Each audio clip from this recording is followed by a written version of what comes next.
Perkenalkan, nama saya Elsita Pandokatunde. Saya akan menjelaskan materi emosi. Emosi adalah perasaan yang berkembang sebagai reaksi psikologis, fisiologis, dan surut dalam waktu singkat.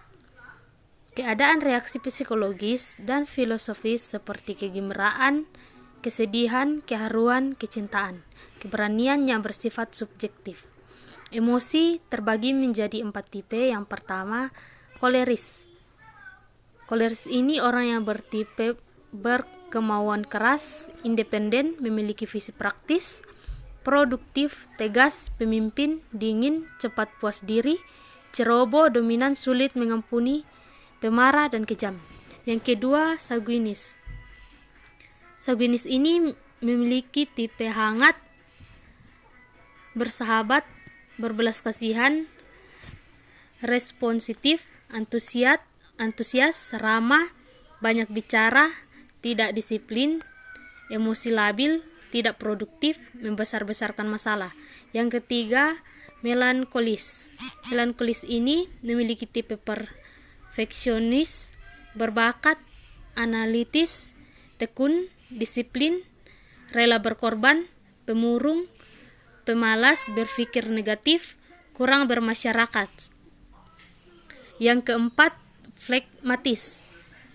Flegmatis ini memiliki tipe tenang, kalem, objektif, diplomatis, efisien, teratur, cuek, tidak peduli, praktis, humoris, kikir, egois, tidak punya motivasi, tidak tegas, cari aman sendiri, penakut, cepat khawatir.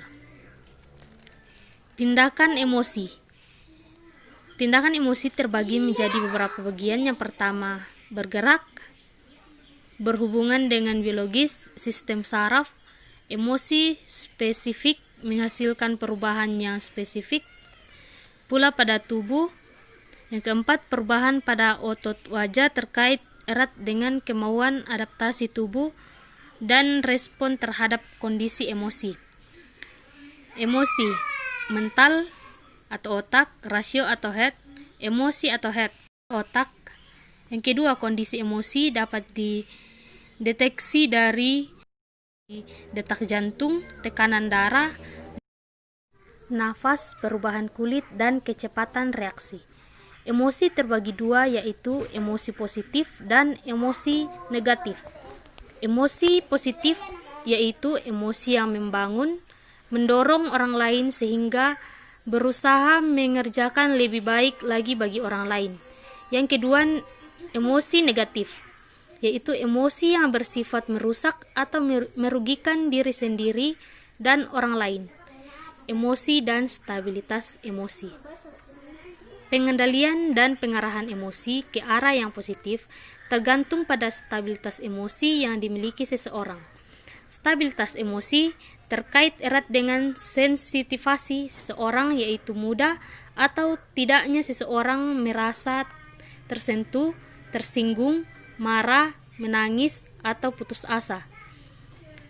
Kategori stabilitas emosi ada 3, yaitu stabilitas emosi tinggi, yang kedua stabilitas emosi sedang, dan yang ketiga, stabilitas emosi rendah.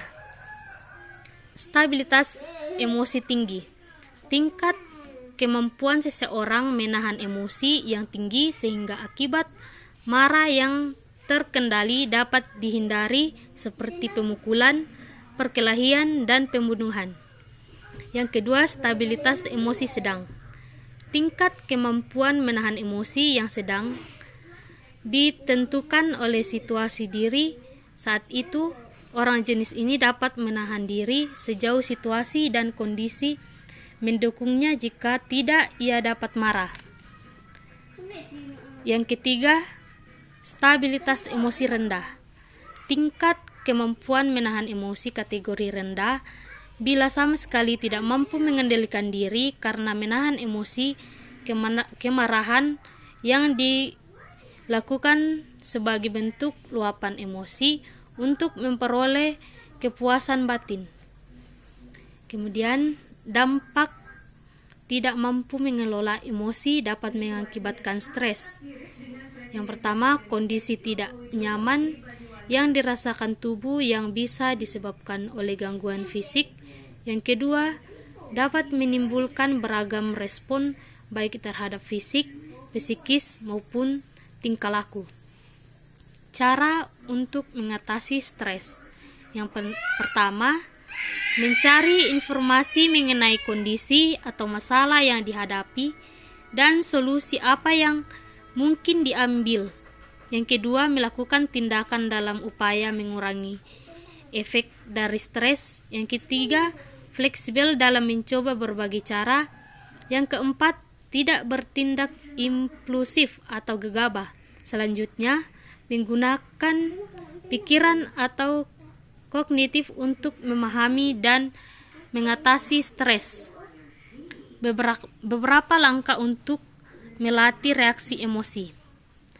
Yang pertama, memahami kehidupan emosi diri sendiri dan orang lain seperti teman, orang tua, adik, dan lain-lain. Yang kedua, memahami kehidupan emosi sebagai kesempatan untuk kedekatan dan memberikan pembinaan.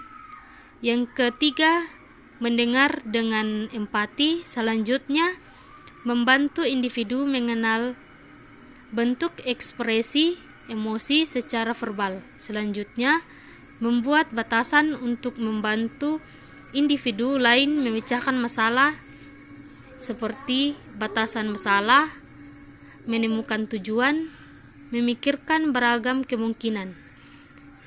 Sekian, terima kasih.